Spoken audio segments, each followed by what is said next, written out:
I'm Rick from Knice-N-Clean.com. Today we'll be making cold processed bar soap from sodium-based biodiesel glycerin. I will be using a Knice-N-Clean soap kit available at Knice-N-Clean.com, but you could use your own ingredients and glycerin if you like. The recipe for this kit came from our book, Making Biodiesel Glycerin Soaps, also available at Knice-N-Clean.com.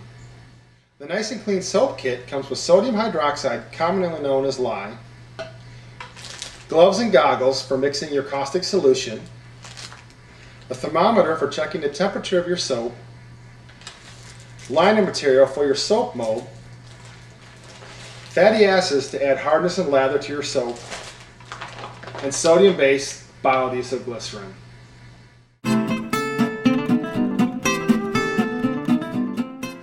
In addition to the Knice-N-Clean soap kit, you're going to need a 3 to 5 gallon container to mix your soap in, a container to mix your caustic solution in,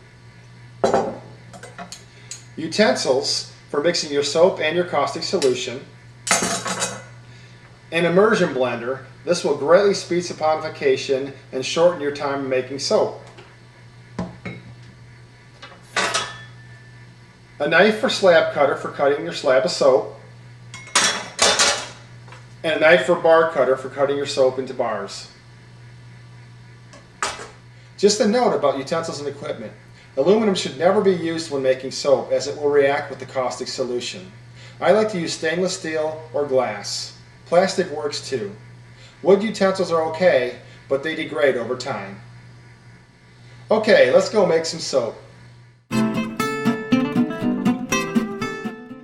Start by placing your glycerin in your soap making container. I like to use stainless steel, however never use an aluminum container. Slowly heat your glycerin at medium heat until it reaches about 170 degrees.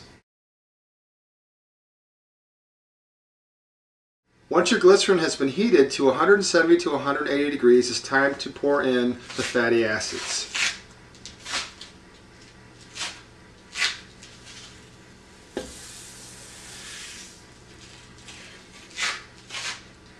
Mix in your fatty acids and allow them to melt.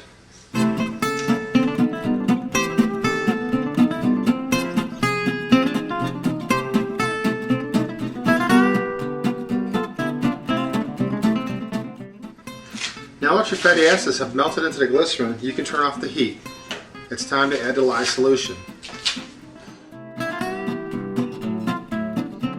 Now we're going to mix the lye solution.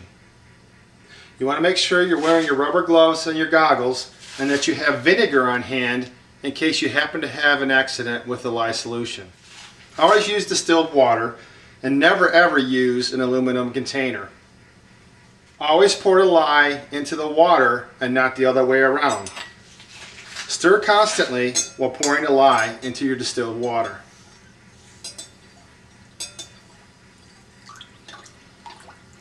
Try not to breathe the steam from the lye solution as you stir the lye.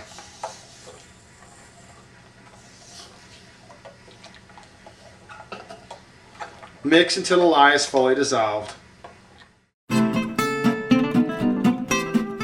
Slowly pour the lye into your glycerin while mixing.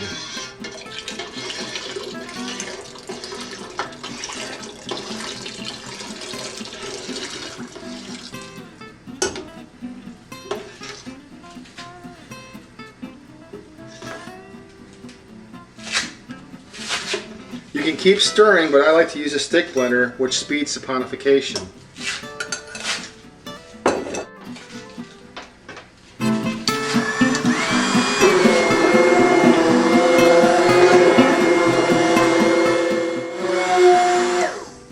You're going to keep mixing until you notice trace. We're using fatty acids, so trace occurs fairly quickly. Trace can occur anywhere from a minute to 15 minutes. Trace is indicated by a thickening of the soap. You can see a line of soap remains on top of the soap and slowly goes back into the soap. This is light trace.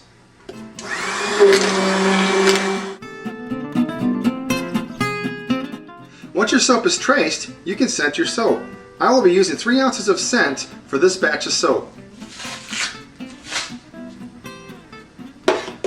Slowly pour the scent in, incorporating it into your soap.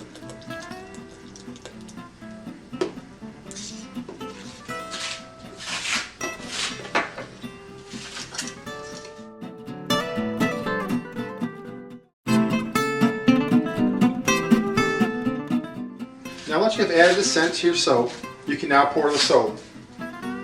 Pour the soap slowly and evenly into the box.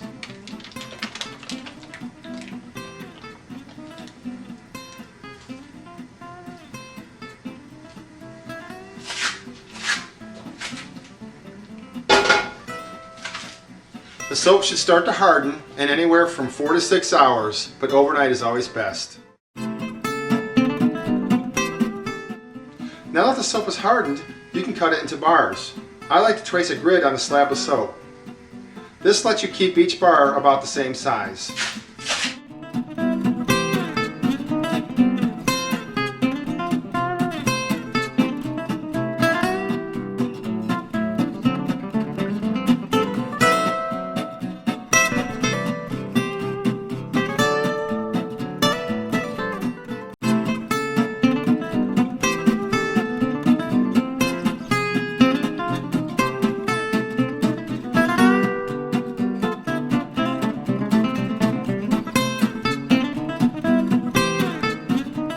It works best to first cut them into logs and then into bars. Now you can cut the logs into bars.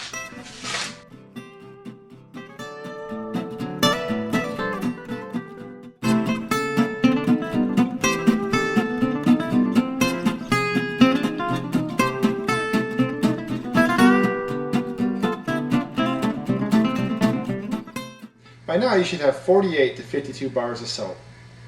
The soap needs to cure for 2 to 4 weeks. During this time the soap will fully saponify and harden as the extra water evaporates. You should not use the soap during the curing period as it may be caustic enough to cause injury. Before using the soap, you should check to make sure the soap is not caustic hot. The soap should have a pH of less than 10. You can check the soap's pH with pH paper, a pH meter, or you can also use the battery test. The battery test is a simple test. You simply touch the soap to your tongue. If it bites like a 9-volt battery, then the soap is still caustic hot. This is also referred as the zap test. The battery test is performed as follows.